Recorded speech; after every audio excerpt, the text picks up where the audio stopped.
New normal big life. Imagine hitting rock bottom, post-traumatic stress gripping your nights, obesity weighing down your days, a divorce shattering your world.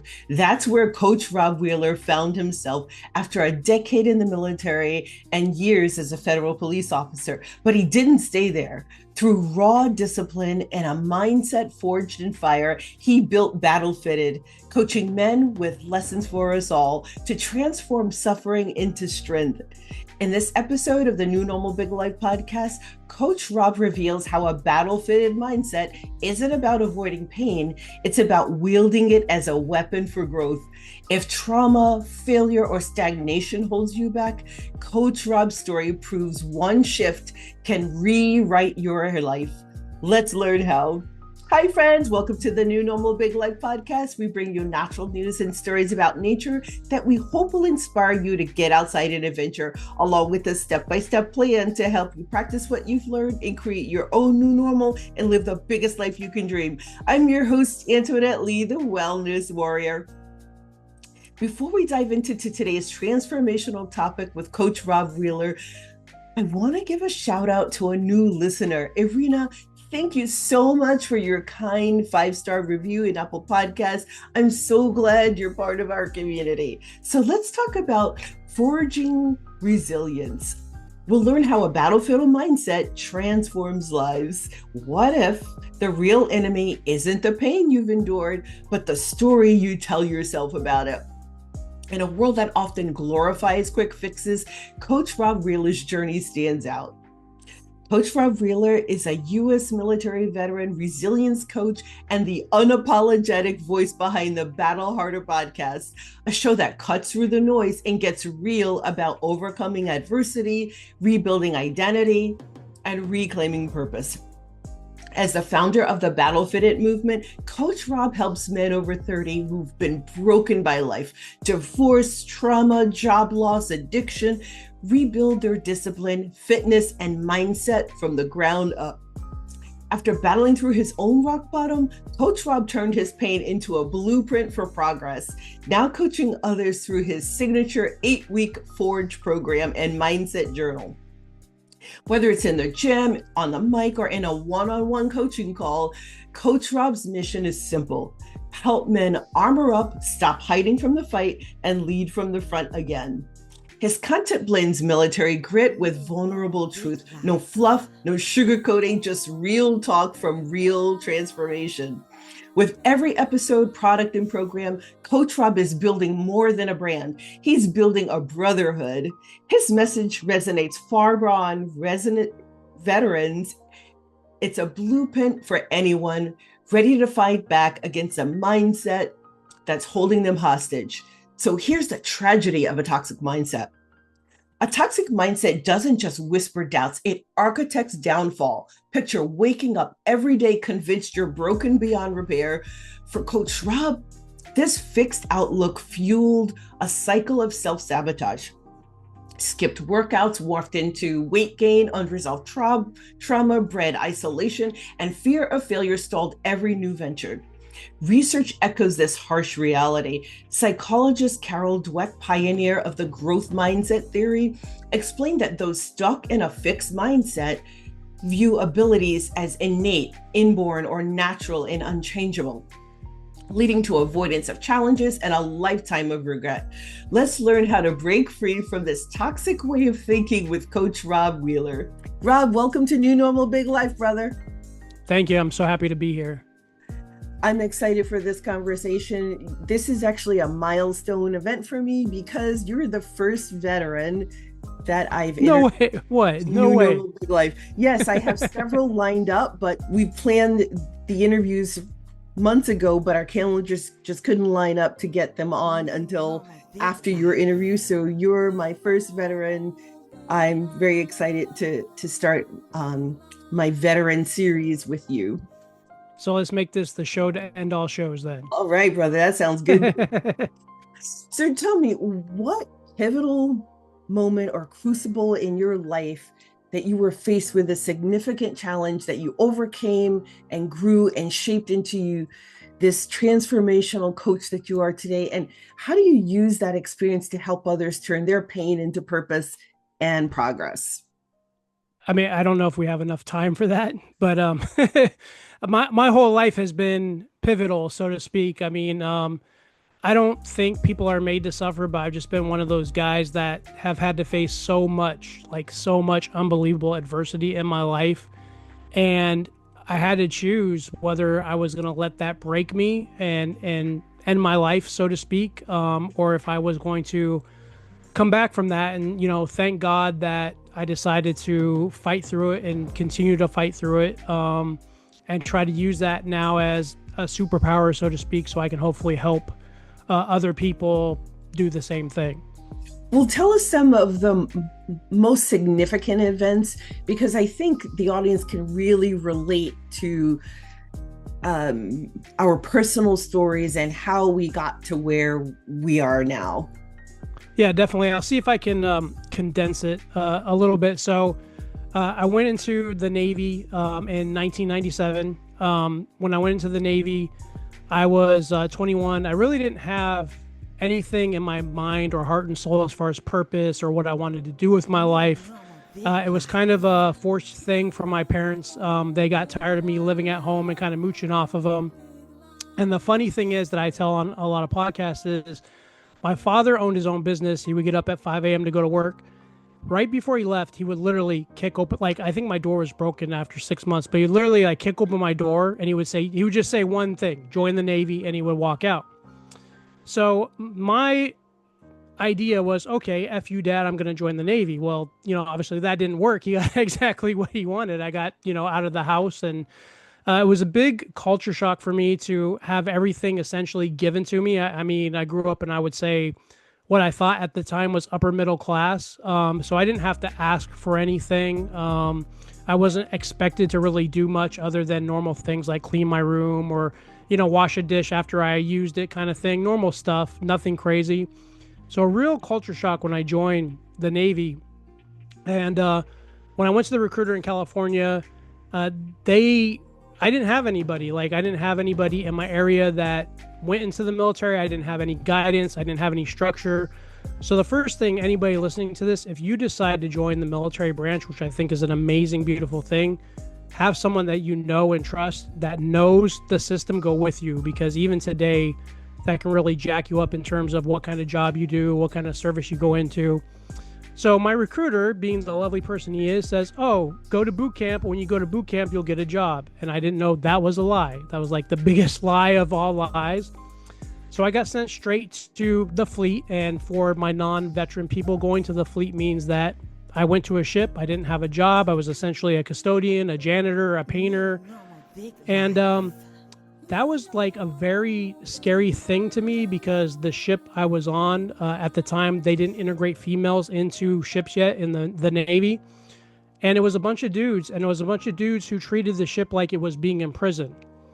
So the biggest guy would and this is kind of where I don't have, which is, weird. I was in Operation Iraqi Freedom. I don't have combat PTSD. I have physical abuse PTSD. I was pulled out of my rack. I was beaten the crap out of, all kinds of craziness. Like I said, I attribute to actually being in prison for the first year of being in the military. And nobody during that time really did anything about it. Hazing was taken to the extreme, and there was no like anti-hazing, or it was, if you say something, we're going to throw you overboard, like actual physical threats to end your life kind of stuff. So that's essentially where I was in this unique position of, okay, now what? And essentially that's where I realized that, okay, I'm going to have to start. I'm 21. Essentially, I am a kid, but I'm not a kid anymore. I'm on my own. I don't have any friends. I don't have any family. And I remember like going through this hell, and I'm in Jacksonville, Florida on the pier. And to date myself, I'm on a payphone of all things. They had payphones on the pier. And I call my dad, and I'm crying. And I'm like crying hysterically. And I'm like, Dad, I can't do this. I want to come home. And the greatest thing he could have done for me, even though like it's probably not a very parental thing, he says, you can't come home. Click. And he just hung up the phone on me. Big life. And that's like, at that moment, I was like, okay, that's the flight or flight. That's where essentially I had to dig in. I started trying to lift weights, try to figure out who I was, who I wanted to be, trying to be tougher. And that was essentially like, I guess, the origin of where Coach Rob started and where I started from. And like my first big, like kind of, oh crap moment of what happened to me. Wow, that's a really powerful story. It very different from my own, but there are some similarities in that I think we both grew up. I think I like to say that I was middle class, but I think my parents had upper middle class money by the way that we lived. But my dad was also a World War II Navy vet and a Korean War, Korean conflict Army vet. And military service was a family tradition. All of my dad and his twin brothers served in both the Navy and Army together, and all my mom's 4 brothers served in the Army, and so did cousins and so forth. I was the first woman in my family to join the Army, and then all my younger female cousins followed me into the Army. And so I actually wanted to be a Marine, but decided I would stick with the family tradition because I didn't want to upset my dad because I was his favorite.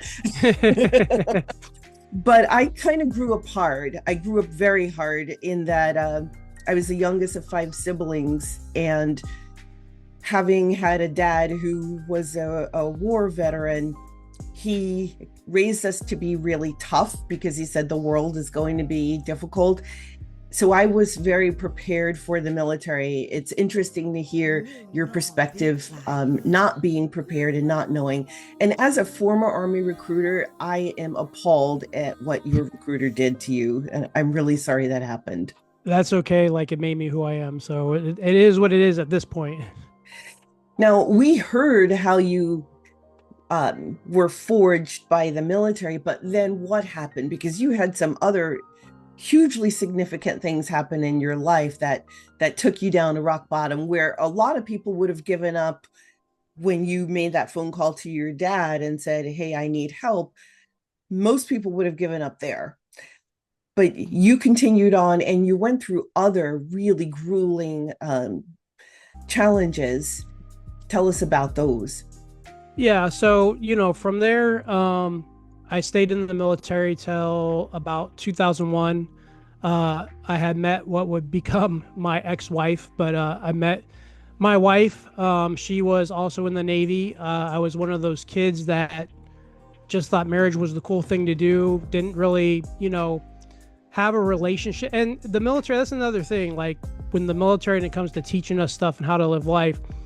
So I met my ex-wife, and I met her in October. We were in school together, and in a school for training together. And after you go through your training, you have to go to a duty station. So I had a choice, and the detailer's like, well, if you can get married by now, mind you, I met her in October, and she's like, if you get married by February, I can co-locate you. And I knew that I had orders back to California where I was going home, and that if I was going to go home, I was not going to be with this woman. So I rushed to get married, which wasn't the right choice. Met her in October, proposed to her in December, got married in February. She got stationed in DC. I got stationed in Virginia. And then on my off-duty days, I would drive 3 hours to go spend time with her. I did that for a while until she transferred to Virginia where I was stationed at. And from that point, like, I don't know if it was because we officially didn't live with each other for a long time. I was just going up there to see her and coming back. As soon as she moved in with me, we had problems. Like, it was just arguing and yelling and fighting. Then my first child was born, and now I'm like, oh shit, I have a child. Now I'm a father. And I stayed in this relationship for 18 years for the simple fact that I thought, as a man, as someone religious, that it was my duty to stay with my wife no matter what. Realizing that wasn't the right answer, because when I told myself through all the hell I went through that every year of, are we going to get divorced? Am I looking for a new place to live? I would fight to stay with her to say, I don't want to go through a divorce. But after 18 years, I ended up going through a divorce anyway. So prelude to that, I got out of the Navy early out. I didn't like the military. At that time, from the abuse, from the things I went through, I thought that the military was a pretty shitty experience. So I got early out because during that time, if you were going to enroll in college, they would let you out a year early. So I broke contract, and then September 11th hit. And I remember getting this letter in the mail, and it said, you can either go back in the military or we'll bring you back in the military. Now, knowing that I didn't want to have the same experience and knowing that I knew a little bit better about the military, I went to the recruiter better prepared. And he said, well, due to September 11th, the Navy has a brand new military police force. Would you be interested in becoming a police officer? So I said, sign me up. I went to one of the first police academies in Virginia Beach, Virginia. And I was really good at being a cop. That was kind of where I started to say, oh, I have a job. I have a purpose. I want to help those that can't help themselves. That service mindset that Coach Rob has, right? Well, unfortunately, I had trauma from the first time in my Navy. I had trauma from all the stuff I did as a police officer in the Navy. I get out. I go become a federal police officer. I have more trauma. So I'm stacking trauma on trauma on trauma. And in 2018, I was at a Veterans Affairs Hospital as a police officer. I had been there for 6 years. When I first got to the Veterans Affairs Hospital, I'm on a mission to help vets. I'm on a mission to be there. This is my community, right? These are my people. The problem was I wasn't dealing with the good vets. I was dealing with the vets that were drunk driving. I was dealing with the veterans that I had to take to jail every day, all day, the same time. The vets that had severe mental health issues that wanted to fight or bring weapons or try to harm me. The worst of the worst people of the veteran community. So that put a very bad taste in my mouth when it came to the community and the people that I was with. So in 2018, unfortunately, my mom had passed, and my command wasn't really going to give me bereavement leave to go lay my mom to rest. And, I understand at the time with the government and everything, you have to have sick leave and you have to have vacation leave. But this is the passing of my mom. This isn't, there's an exception to the rule here, whether I have leave or not. So I took leave without pay. I went and dealt with that. I came back to work. And something didn't feel right about being a cop anymore. Something didn't feel right about my community. My mental health was really bad. I had severe anger issues. At the time, I wouldn't know it yet, but the PTSD, the depression, the major anxiety, and I just didn't feel like myself anymore. I didn't feel like being a cop had any value. As society proceeded, we know that more and more people looked at cops in a very bad way. And I was like, man, maybe it's time to get out. So talking to my current wife, I have a new wife now. We've been married for 1 year, but we've been together for 8 years now. Light of my life, a huge support system and value to who I am. I tell her, hey, I want to start a gym. She takes out the money for me to start a gym. She helps me back everything. I opened a gym. I run a strength and conditioning gym for 4 years where, once again, I thought, I met my purpose. I know what I got to do. And then luckily, COVID happened and I lost everything again. I lost my entire gym after 4 years of building a community, of building memberships, of building friendships. And having to let that go was one of the biggest struggles, fears, things in my life that really, really put more trauma, more depression, more anger on Coach Rob. So essentially, after closing the gym, the wife's looking at me like, hey, we kind of need to make money. We have bills to pay. And she says, why don't you go be a cop again? Well, that wasn't the right answer. So I go... I become certified in the state of Florida. Now I'm on the streets as a real cop. Second day on the job, a young man took his life. I had to process the scene. I had to take the gun out of his hand. And that just stacked more trauma. I couldn't get his face out of my head. I'm thinking of, I'm 47 years old, running around these streets, dealing with the worst of the worst people. Why am I doing this? And after 4 months of being a cop in the streets, I came home one day, broke down, pretty much fell on the floor, and, wife's concerned. She's like, what's going on? I'm like, look, I know you need my support. I'm your husband. I'm a man. These are the things I'm supposed to do, but I can't do this. I can't. My mental health is not good. I'm going down this downward spiral, everything is, sucks. Everything is horrible. I'm angry all the time. I'm miserable. And so she, luckily having that support system, once again, she's a teacher. She doesn't make that good of money. And she says, okay, go ahead and quit. That next day I went in there after that 4 months. I told my sergeant, I'm like, look, Sarge, I appreciate the opportunity, but I can't do this anymore. Turned in my gun, turned in my badge, hung everything up. And then once again was faced with the depression, I'm a man. I'm not supposed to feel this way. I'm supposed to succeed. I'm supposed to be strong. I'm supposed to be tough. What do I do now? And the one thing that kept coming back to me on a daily basis is whenever I would see my clients out in town from my gym, they'd always tell me, and even to this day, people that I talk to, people that I try to inspire, no one's coached us the way you did. No one led us the way you did. No one talked to us the way you did. No one held us accountable the way you did. And I was like, well, I can still be a coach. I don't have to have a building. And now I can coach everywhere all over the world. And essentially that's like where I'm at now with who Coach Rob is, podcast host, podcast guest, trying to be a keynote speaker, trying to spread that message of turning pain into progress. And that was the birth to BattleFitted. So tell us about BattleFitted.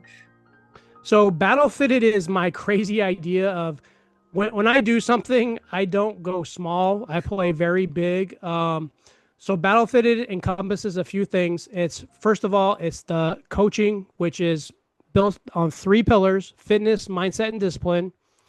Fitness first, to take care of our body, our overall health and emotional well-being. Usually when people can lock in some sort of dedication to a fitness, health, and nutrition plan, they can start making those changes in their life. I truly believe, as someone who was almost 300 pounds when I got out of the Navy and had to lose weight and figure out what works and didn't work, owning a gym, fitness is number one for my life and anybody that I coach and come in contact with. Mindset, giving them the tools, tips and tricks to be able to continue on, whether that's practicing gratitude, which is huge in my life, journaling, practicing breath work, good sleep hygiene, those things that we might overlook day-to-day basis, which helps us grow emotional intelligence. My emotional intelligence was so bad. And now that I still have times where I flip out. Everybody flips out now and then. It's the nature of the beast. But being able to control my anger, my sadness, just to regulate those emotions and take that step back and say, I'm okay. I'm not going to freak out. Everything's good, has been such a game changer in my life. And then the discipline, because I don't want my clients to work with me forever. I want them to be able to heal on their own and be able to continue their journey to live the best version of themselves. And then finally, next is the BattleFitted clothing line, which matches the message of turning pain into progress, and the Battle Harder podcast, where I tell real stories of people who have faced adversity and dealt with struggles in their life. And just like we're talking now they're doing big things and building back better. Before we cover the next topic in this episode, I want to introduce you to the adventure sports lifestyle with what I like to call a micro story about an adventure that I've had. The adventure sports lifestyle and my deep connection to nature is essential to my good health. So here's the story. If you've been listening to the podcast for a while, you know that a Winnebago is on my adventure sports wish list, and I'm not alone. 76% of RV owners are younger than age 50. I've rented RVs in the past, and what I love is that our dog can hang out in the comfort of a cozy RV while I'm out adventuring with friends or family. And when I'm done, I have the comforts of home for showers, meals, and sleeping. Then I can pack up and drive to our next adventure. I did that. I hope this inspires you to get outside and adventure in an RV, alone, with friends, or with the people you love most. Now back to the show where we're talking with Coach Rob Wheeler. Well, I know that you help men 30 and older, but I have to tell you, and maybe it's because I come from a military background, or perhaps it's because I feel that messages for men resonate more than messages that women receive. We're often taught you're a victim and you have to reclaim your power and be a boss, and that's just not me.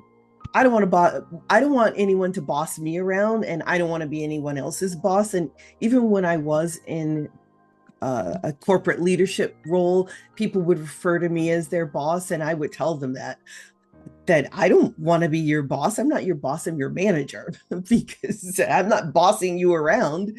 You have autonomy. But your message really resonates with me as a woman, and I hope other female listeners are taking this all in, because there is an important factor when it comes to what you believe. Your mindset creates your life. Can you talk a little bit about that in terms of mindset? Definitely. So, I like to say mindset over everything, right? From someone who had those deep, dark thoughts, from someone who had a gun in his hand a couple times and wondering if this was it, feeling broken, feeling like something's wrong with me, not understanding this internal battle that we have as humans. And just like anybody, and the reason why I specialize with men, and my message is for everybody, but why I specialize with men is it took me a long time to be vulnerable. It took me a long time to realize that it's okay to not be okay. It took a long time for me to realize that healing comes from that place of going in that darkest moment. And I kind of attribute it to like the cartoons or the movies where the knight's about to face the dragon, and he's, in his armor and he's ready to go, and he goes in that deep dark cave and he can't see anything. And all of a sudden there's this big, scary, angry monster, right? And you can run, you can give up, or you can fight. And you have to get to a point in your life that no matter what you want, like I'm very time conscious. I know we have one life, I know I wish there was lots of do-overs, but there's no do-overs. So why are you not going to live it to be the best version of yourself? Why are you not going to give everything you can to have what you want, to do what you want, to be what you want, to love who you want? And once you realize that, like that you can do things and not let mental health, not let certain, like I had a guy on my show, he had cancer and he ran a damn Ironman. So the power of mindset right there just shows you that if you can figure out a way to dig deep inside your inner self and flip that switch on saying, I got to do this, like you can accomplish just about everything. And I want to preface this with this, and I tell everybody this, my trauma did not go away. Okay. I'm not healed. I'm not some magic guru that depression. No, like I still have severe insomnia that I'm trying to figure out how to sleep better. I still have some dark days. I still have bad days, but from practicing gratitude, from journaling, from having something to focus on, and you don't have to be a business owner like me, but if you try to focus on going to do jiu-jitsu or being in some sort of fitness routine, strength and conditioning, or if you like Zumba or Pilates, whatever you like and you enjoy, and if you can focus on being good at that, then that's going to help you be better at other things in your life. So you don't have to own a business to be better, but you have to find something that you enjoy, that you have to have goals and challenge yourself. Like that's the only way. World events are constantly teaching everyone some very painful lessons. Without warning, everything we take for granted can suddenly fail. And if you're not prepared in advance, you really don't have a chance. The fact is, the modern world runs on a just-in-time supply schedule. Even the biggest grocery stores can carry only enough food for a few days' worth of normal shopping. So when disaster strikes and chaos ensues at your local stores, the odds are simply against you. If you don't have emergency food and gear stockpiled in advance, you will probably suffer. My partner Ready Hour is here to help you ahead of time.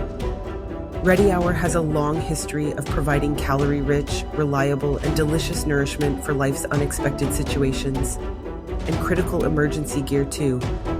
They're part of a family of companies that have served millions of people like you for decades. My family and I use Ready Hour products for camping, mountaineering, and disaster preparedness for 5 years now. They're not just reliable, they're also your affordable option too. Long-term survival food shouldn't break the bank. That's why they have great sales and payment options for you. It's your bridge to safety and survival when things just aren't normal anymore. So make your next decision your smartest decision.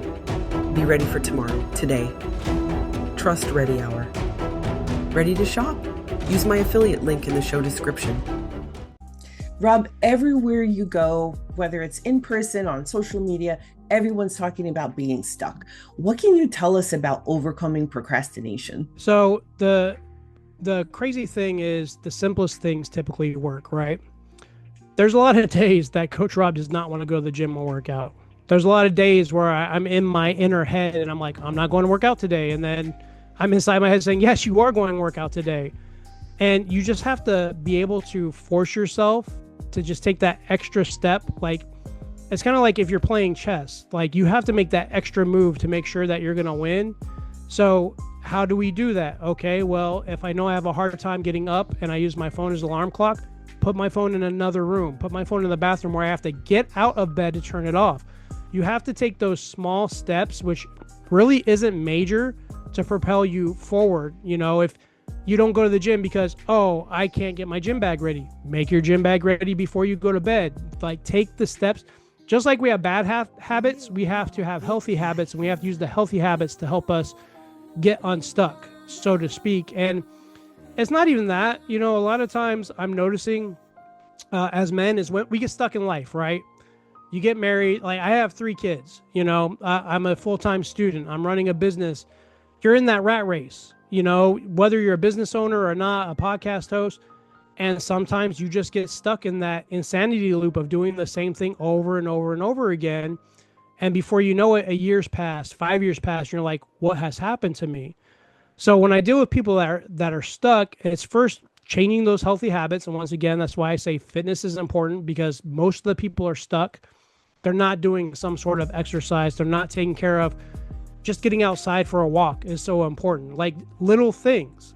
So I hope people change the little things to be able to do the big things.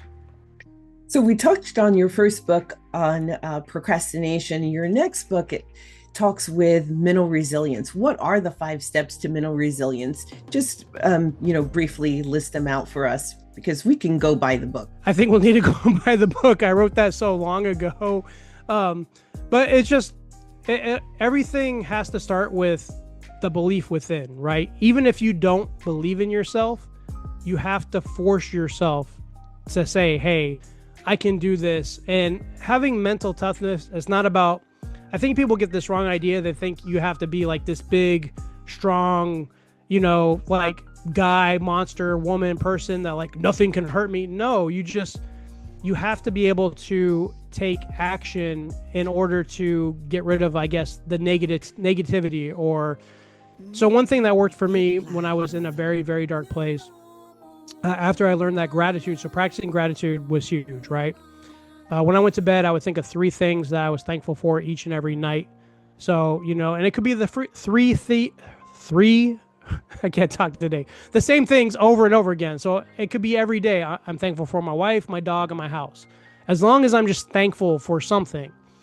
But what really helped with my mental resilience was just getting up, and especially those initial very dark days, and saying it's going to be a good day.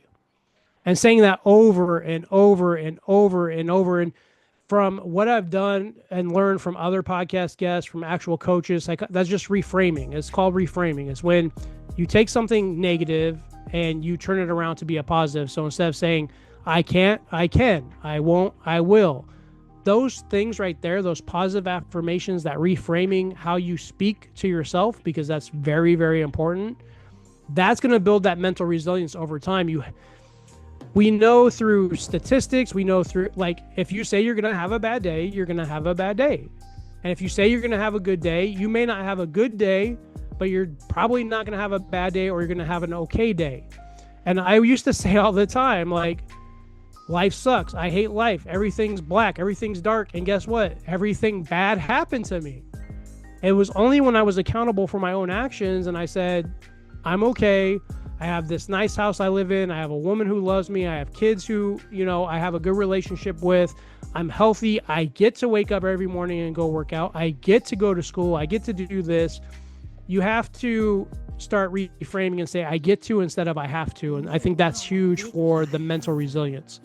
I want to go back to something because I didn't mention it, but I want to say that I'm really happy that you have a program that's although it resonates with anyone, but that it's specifically to help men. Because over the past 15 years, and I did an entire podcast, one of my earliest episodes was on the toxic nature, on the toxic masculinity label, and how that label has hurt men and boys. And even in my guy and I founded the American Adventure Sports Club. It's a nonprofit organization that helps low-income families access nature, adventure sports, archery, camping, hiking, rock climbing, That's kayaking, awesome. all the things at no cost. And even our boys, they're age 6 to 16 who come to camp, they have expressed in their own words, it wasn't like a guided discussion, but a lot of times when a kid is sitting with a counselor or with a small group and their counselor or around the campfire, a lot of the boys will say, I don't feel like I have a place. I don't feel like I belong anywhere. And Wow. and they also talk about feeling pressured by teachers to act differently, to not be masculine, to be more feminine, to not defend themselves when they're being beat up, or not to ask for help when they need it, believe it or not, because the teacher doesn't want to help the boy the way that I understand what the kids are telling me. The teacher doesn't want to help the boy if he has a masculine character.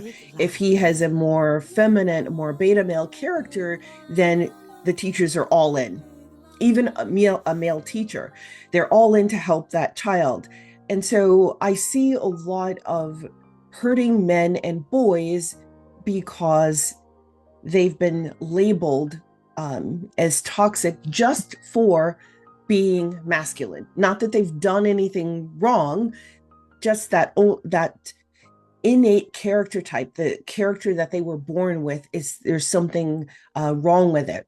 And we really need to change that because it's causing a lot of mental health challenges in both men and boys. So I thank you for the work that you're doing. I think it's very important, not only for our communities, but it's very important for our country. Thank you. I just feel like I feel like sometimes I have a very old school or old way of thinking with how I live and grow up. And I want to tell your community, Coach Rob cries. I have moments where I've broken down. I have moments like my daughter's going to be getting married soon, and my son-in-law came and asked me for permission, and that was a very like emotional moment, like seeing him propose to her.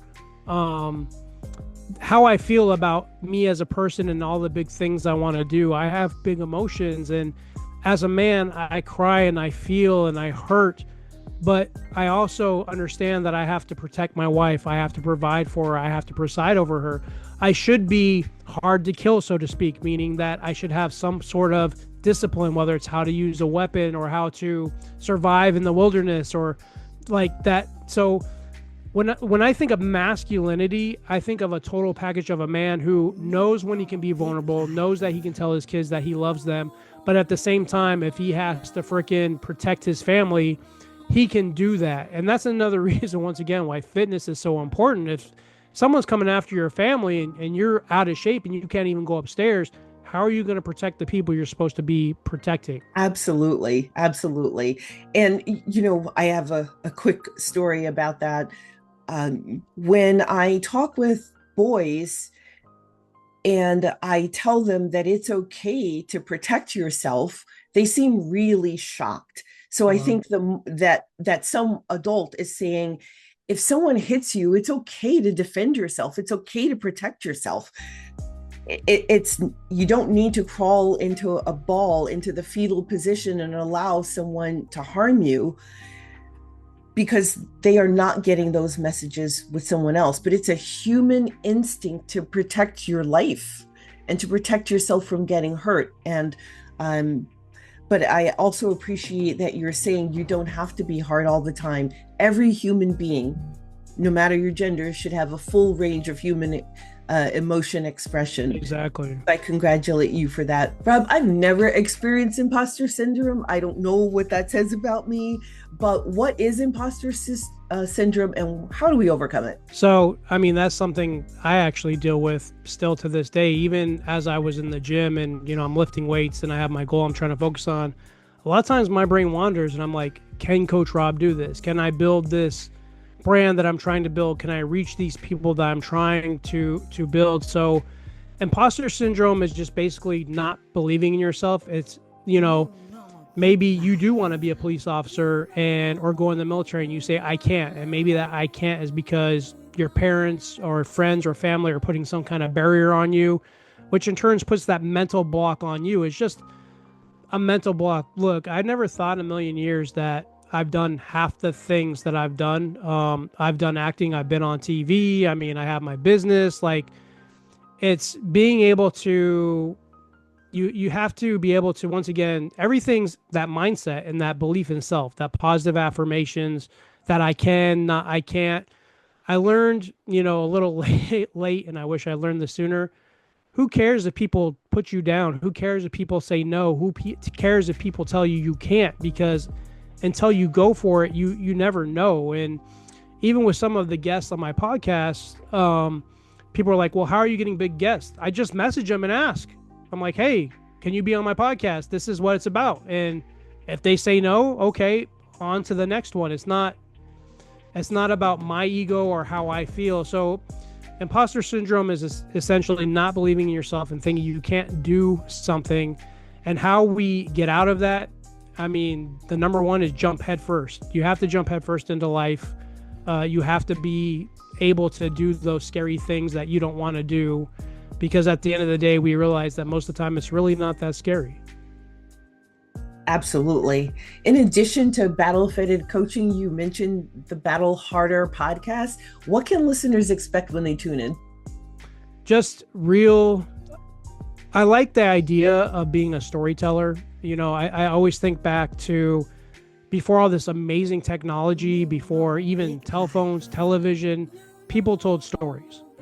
And having the ability to talk to people literally around the world from different walks of life, and they all, at the end of the day, I'm learning that almost all of us have some form of trauma. It's very few that people don't go through some form of trauma, but we all deal with it differently. So you can either deal with it by, like I said, giving up or becoming a drug addict or an alcoholic or going to jail, or you can fight through it. And out of that darkness comes some of the most beautiful things.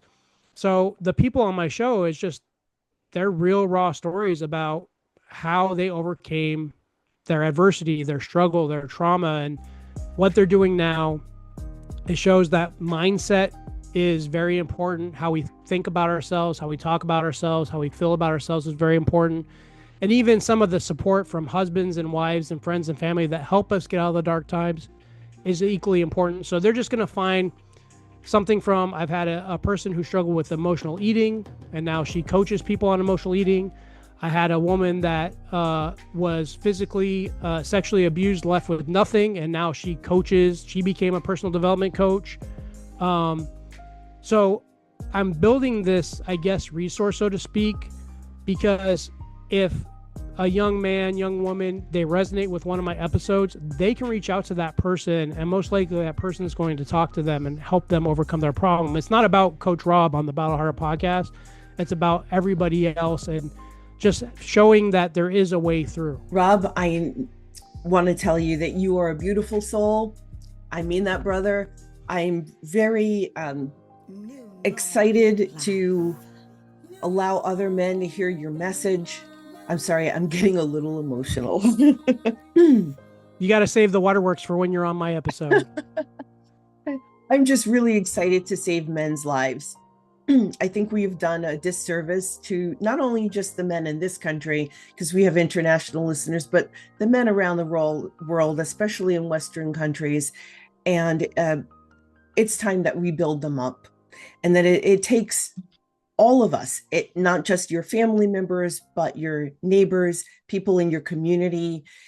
If you appreciate the men in your life and the men in your community and what they bring to society, then work towards building them up, because a lot of what they come into contact with in the media, social media, and entertainment is tearing them down. So just hearing your message is really just touching me in the heart, and I appreciate that. What else do you want to tell listeners before you go? I think just, once again, while I specialize with men 30 plus, whether you're a man, woman, just be a better human. Like, at the end of the day, if you see someone that needs help, give them help. If you see someone that you need to hold the door, like, we got to get back. And that's why I say I'm an old thinker. We got to get back to just please, thank you, excuse me, holding doors open, asking people if they need help, like just looking out for each other. It's not just about me helping men. It's about just looking out for each other, because at the end of the day, we never know what that person is going through. And taking that time to just do that simple little thing, it could make the difference between whether this person decides to stay on that earth or not. So just be a better human. Amen.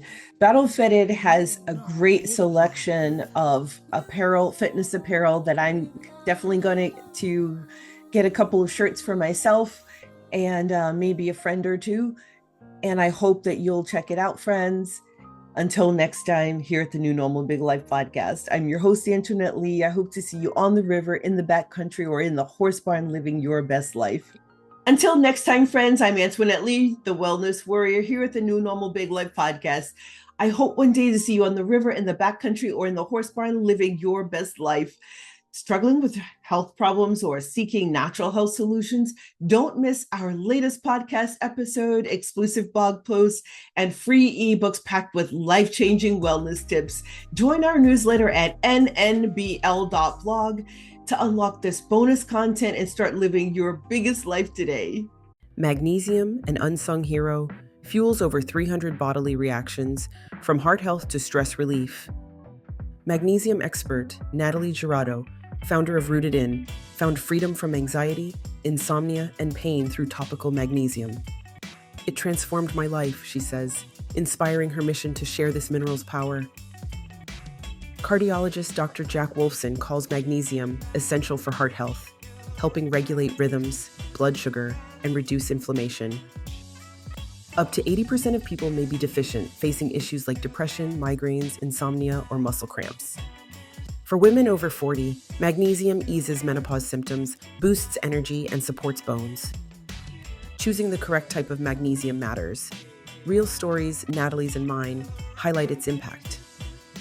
After interviewing magnesium expert Natalie Girardo, I became a customer. I was already a magnesium fan, having been told by 2 cardiologists to take magnesium for a minor heart arrhythmia. Natalie explains it best in the Magnesium, the Mineral Transforming Lives episode of New Normal Big Life, number 4 in Alternative Health on Apple Podcast. Listen wherever you get your podcasts. Fast forward after the interview, I bought the Rooted In bundle for sleep, tranquility, and pain relief. As a spine injury survivor with several other health challenges, I'm in constant pain. However, I don't take any pain medication. Rooted In is now one more source that nature provided to give our bodies what it needs when it needs it. You can find magnesium in natural bodies of water like lakes and rivers and in soil. But modern farming practices have stripped magnesium out of the soil and our food. That's why today, Rooted In's rest, relief, and tranquility are part of our afternoon and nightly sleep routine. My guy who did 2 tours kicking indoors in Iraq with the Marines now has no trouble falling asleep. I no longer have to take melatonin before bedtime to fall asleep. So after I became a customer and saw how well these products worked, I applied to become an affiliate.